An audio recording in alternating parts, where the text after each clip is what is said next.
Hello friends, हम भगवान के बारे में बहुत सारी पौराणिक कहानियां, बहुत सारी सच्ची कहानियां, ऐतिहासिक कहानियां हम पढ़ते और सुनते रहते हैं। ऐसी ही एक सच्ची कहानी मैं आज आप लोगों के सामने लेके आई हूं। स्वागत है आप सबका आपके अपने यूट्यूब चैनल अपनी संस्कृति में। मेरे चैनल पे आप वास्तु से रिलेटेड, भगवान से रिलेटेड, अध्यात्म से रिलेटेड, वास्तु से रिलेटेड बहुत सारी कहानियां, स्पिरिचुअलिटी की कहानियां और बहुत सारे नुस्खे आप पा सकते हो। तो अगर आपने अभी तक मेरे चैनल को सब्सक्राइब नहीं किया है तो प्लीज मेरे चैनल को कर लीजिए सब्सक्राइब। और वीडियो अच्छी लगे तो दोस्तों एक अच्छा सा कमेंट और एक लाइक जरूर करके जाया करो, क्योंकि आप लोगों का एक लाइक और एक कमेंट हमें पॉजिटिविटी देता है और मोटिवेशन देता है फर्दर काम करने के लिए। तो ज्यादा डिले ना करते हुए आइए स्टार्ट करते हैं अपनी कहानी। दोस्तों ये कहानी है भगवान शिव जी और एक कसाई की, जिसका नाम था सदना। हमें असल में ये लगता है कि जो लोग बहुत ज्यादा पूजा पाठ करते हैं भगवान की कृपा उन पर ही होती है, लेकिन ऐसा नहीं है। भगवान की कृपा हर एक उस आदमी पर होती है, चाहे वो कैसा भी काम करे। यहाँ आज हम बात कर रहे हैं एक कसाई की कहानी की। चाहे कोई भी आदमी कैसा भी काम करे, लेकिन अगर वो मन से भगवान में विश्वास रखता है और भगवान का नाम लेता है तो भगवान हमेशा उस पर अपनी कृपा बना के रखते हैं। ये बात हमें मन में बिठा लेनी चाहिए। कभी भी किसी को ये घमंड नहीं करना चाहिए कि मैं तो दिन रात भगवान की आरती करता हूँ, भगवान को फल चढ़ाता हूँ, फूल चढ़ाता हूँ और बहुत सारे ऐसे दान पुण्य के कार्य करता हूँ तो भगवान मुझे सबसे ज्यादा मेरे ऊपर ध्यान देंगे। ऐसा बिल्कुल नहीं है। भगवान को चाहिए सच्ची भक्ति। तो आज ऐसी ही एक कहानी है जो हम सबको बहुत ज्यादा पसंद आने वाली है। दोस्तों एक बार एक कसाई था जिसका नाम सदना था।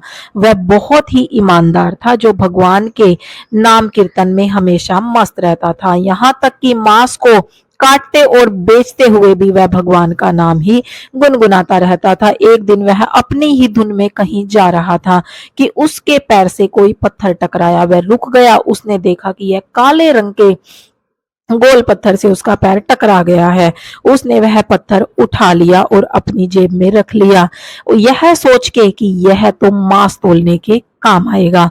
वापिस आकर उसने वह पत्थर मांस के वजन को तोलने के काम में लगाया। कुछ ही दिनों में उसने समझ लिया कि यह पत्थर कोई साधारण पत्थर नहीं है। जितना वजन उसको तोलना होता वह पत्थर उतने ही वजन का हो जाता। धीरे धीरे यह बात फैलने लगी कि सदना कसाई के पास वजन करने वाला पत्थर है। वह जितना चाहता है वह पत्थर उतना ही तोल देता है। यह कोई चमत्कारी पत्थर है। किसी को 1 किलो मांस देना हो तो तराजू में उस पत्थर को एक तरफ डालने पर दूसरी तरफ 1 किलो मांस ही तुल जाता था। अगर किसी को 2 किलो चाहिए तो वह पत्थर 2 किलो के भार जितना भारी हो जाता। इस चमत्कार के कारण उसके यहाँ लोगों की भीड़ जुटने लगी। भीड़ जुटने के साथ ही सदना के दुकान की बिक्री भी बढ़ने लगी। बात एक शुद्ध ब्राह्मण तक पहुंची। हालांकि यह ऐसी अशुद्ध जगह पर वह ब्राह्मण नहीं आना चाहता था जहां पर मांस कटता हो व बिकता हो, किंतु चमत्कारिक पत्थर को देखने की उत्सुकता उसने सदना की दुकान तक खींच लाई। दूर से खड़ा वह सदना कसाई को मीट तोलते देखने लगा।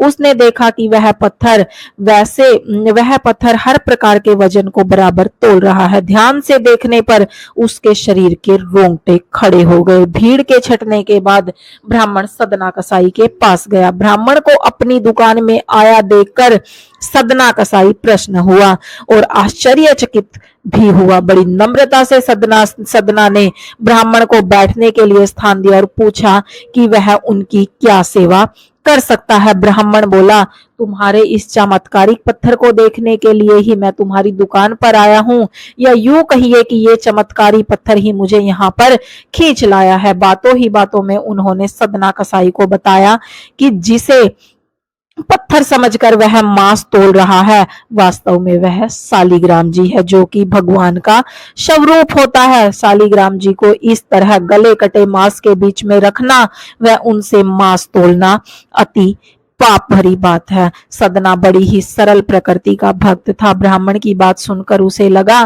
कि अनजाने में मैंने तो बहुत ही बड़ा पाप कर दिया है।